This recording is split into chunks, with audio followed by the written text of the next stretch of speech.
You're simply the best. Better than all the rest. Hello, welcome back to the channel. It's JPA here. Now in today's video I'm going to be discussing the Midtjylland versus Rangers game from last night. A lot to get through, so I'll just get straight into this video. So the game finished Midtjylland 2, Rangers 4. Now I'd predicted 1-1. I thought they would have kept it tight in the first leg of this tie, but it was completely opposite. They were very open and it allowed both teams to hit on the counter-attack. A really interesting game, really exciting game, particularly for us. And I'll just go through each of the goals. So in the first half, I thought we were a wee bit cautious, maybe the first 10-20 minutes. Then we started to create opportunities. Morelos had a chance where the defender just blocked it. Cross came in for Tav, and the defender read the situation and blocked it. Another one, Morelos, it appeared to be offside. He was given offside, but it was a really good chance where he fired in low towards the keeper's near post. We continued to create chances after that, and they had a couple of chances as well. They were very dangerous when they threw it into the box, particularly from throw-ins that we were obviously aware of. And it took a couple of minutes before the end of the first half for Rangers to get their first goal. Tavernier, who else, crossed it into the box. Morelos lost his marker and headed home for just a couple of yards out. Keeper had absolutely no chance, but it was just a really intelligent run from Morelos, and the kind of thing that I really like about Morelos. I'll talk a wee bit about Morelos later on in this video, but that made it 1-0 just before half time, which was a great time to score a goal. Into the second half, and normally second half of games for Rangers aren't that great. This one, however, full of action for both sides. There was a mad 20-minute spell where we both managed to get 2 goals each. I'll talk about that now. 7 minutes after the break, Midtjylland had an attack, broke down. Jordan Jones picked up the ball just outside his own half, just outside his own box rather, and darted forward. He really was a driving force in that game. And he drove forward. Aribo had the supporting run. Jones played it to him, and Aribo still had a lot to do. He knocked it past the defender and fired right across the keeper. It was a really good finish, and very typical of Rangers, how they played in Europe last season, where they hit a lot of teams on the counter, and it was very quick with pace. So delighted to go 2-0 up at that point. Just 4 minutes later, and Jordan Jones again was causing problems, driving into the box, forced a good save from the keeper, which resulted in a corner. Jordan Jones whipped in that corner. It was cleared to just outside the box. Kamara headed it back in. It fell to Morelos, who passed it inside to Katic, and Katic just hit it sweet on a half volley. It was actually on its way through, nutmegged one of their players, and it nestled in the bottom corner of the net. It was a really good finish. No very typical of Katic. You expect him to be winning headers and scoring from that, but it was actually a really good finish. Morelos would have been proud of that himself. And 3-0 up, you're actually just dreaming at that point. Unfortunately, just 2 minutes later, we were actually brought back down to earth. They had a cross from the right-hand side, which took it basically 2 of our centre-backs. Tav was the only one in the box, trying to defend. Their striker, Onyeka, had really long legs, and he managed to control it somehow and get the turn. I think Tav was maybe just a bit tight to him. Allowed him to turn in the box, and McGregor had no really chance to react. Close finish. Real good finish from their point of view, but poorly defended from us. So from being 3-0 up, we're suddenly 3-1, and you're thinking, we just need to compose ourselves, settle down, get back possession of the football, and try and take control of the game again. Unfortunately, that didn't happen. 5 minutes later, they scored again. Kaba managed to find space on the edge of the area. Poor defending from us. We kind of set off a little bit, and he's managed to shoot past Alan McGregor. Disappointing defending again, but as I say, lessons learned. We will get better over the season, I think. So from being 3-0 up, to dropping back to 3-2 was a little bit demoralising for me. I think it reminded me pretty much of the Spartak Moscow game last season, where we'd scored a couple of good goals, and then suddenly they came straight back into the match with a couple of goals. It just really hit us for 6. Fortunately, the same way we dealt with the game against Kilmarnock, where we had a setback, we composed ourselves again and went again. Managed to get that fourth goal, which is all important in this European tie, to get a couple of away goals. Tav slipped in Morelos. Tav driving forward again, slipped in Morelos, a real good weight on the ball. Morelos cuts it back.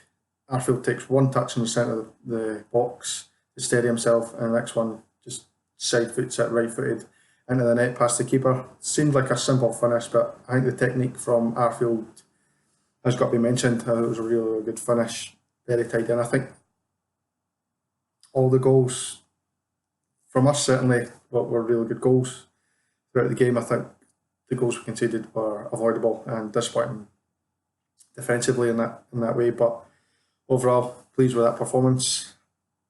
The last 10 minutes got a wee bit scrappy, and if I'm honest, I think they lost their discipline a bit. They were snapping at the tackles, and to be honest, there probably should have been a couple more yellow cards for them, but unfortunately that wasn't to be. So 4-2 was a good result for us, 4 away goals. In terms of man of the match, I'm going to go for Morelos. I know there was a number of options we could have had. We probably could have had Jones, we probably could have had Haribo. The reason I went for Morelos, I took his goal well. He held the line well.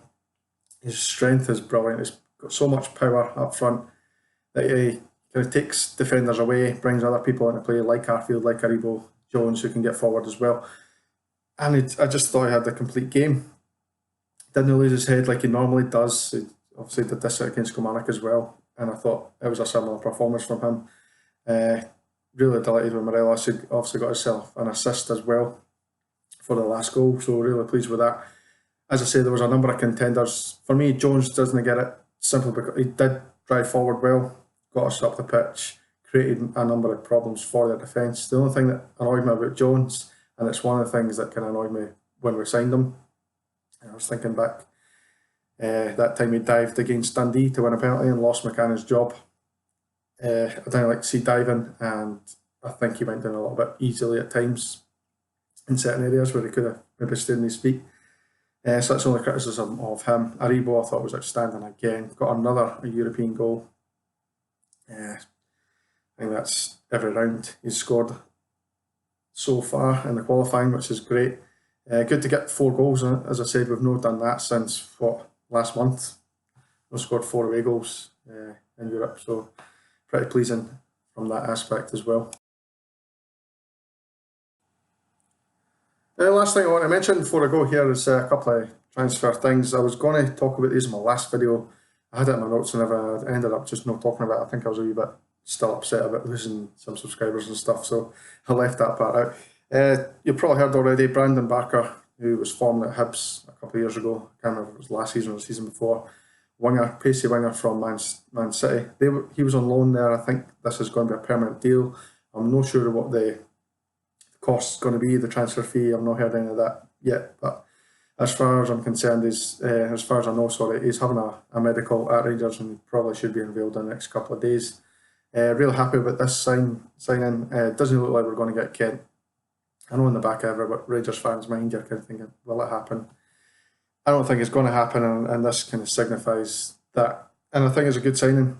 I remember at Hibs he was very pacey, very technical player, and I think it'd be good replacement for Kent as well.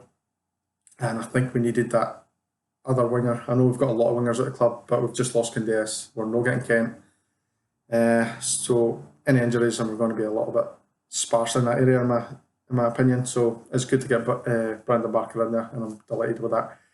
So tell me what you guys think about that. Second one is a little bit of a strange one. I don't know how to feel about this one. It's Glenn Midjtylland going the other way, on loan to Hibs. And delighted for him to go out on loan, particularly at a club in our league. He's going to learn to play in our league, which is always going to be beneficial. And to be honest, I don't particularly like Hibs, but they are a good footballing side, and they will play expensive football, and they will play kind of attacking. You know, they're not this kind of Kilmarnock side that will sit in and defend the whole game. They like to attack, which is going to suit Midtjylland's game. So that perspective, I'm happy about it, but at the same time, it's Hibs. We've got a long history of Hibs with the whole Scott Allen saga, and obviously the pitch invasion stuff on the cup final. There's been a bit of bad blood between these two sides since that day, it's not getting any better. I live in Edinburgh and I hear the comments from a lot of Hibs fans, and it's no nice. And one thing I was going to say on that topic is the Tavernier thing. Like, I got into an argument yesterday on Facebook with such a good pal of mine. I'd probably be watching. He's a Hibs fan, and I think I got into a debate about him and Tierney, because obviously Tierney's just went to Arsenal for 25 million, and I put the case over that Tierney's worth 25, surely he should be starting proceedings for Tav at 30, which I didn't think was a stupid statement, I really didn't. And I backed it with stats for Tavernier. I think he's been absolutely outstanding. He got another assist last night in this game. And I just think he's such an important player. And all I was arguing was that I didn't know what Tierney's numbers are, but I don't think they're anywhere near as good as Tavernier. And yeah, he did have 1 year in the Championship, but it was only 1 year. The other 3 have been in the top league.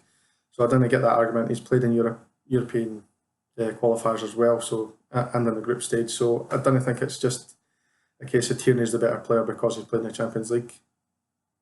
And it's a better competition, but if Tav had that, if Rangers had won the league, obviously last season he'd be playing in the Champions League, and that's kind of where I stand on it. The international thing as well, Tav's never going to get picked against the likes of Kyle Walker, Peters, or whatever you call him, the other one for Tottenham, Trippier, Alexander Arnold Trent, or whatever you call him. There's so many options for England in that position, so he's not going to get in the England squad realistically, regardless of how well he plays, particularly when being up here. If he was doing it, smashing it for Man United or Man City or something, then I'm sure he would be, but that's not seemed to be the case. And anyway, my whole point of this was, I feel that certain people's, particular opposing fans' hatred of Rangers seems to cloud their judgment when it comes to looking at players like Tav, like Morelos, who I think is an outstanding player. Yeah, he's got his discipline issues, but I also think he's targeted by players and referees, and it doesn't help his temperament.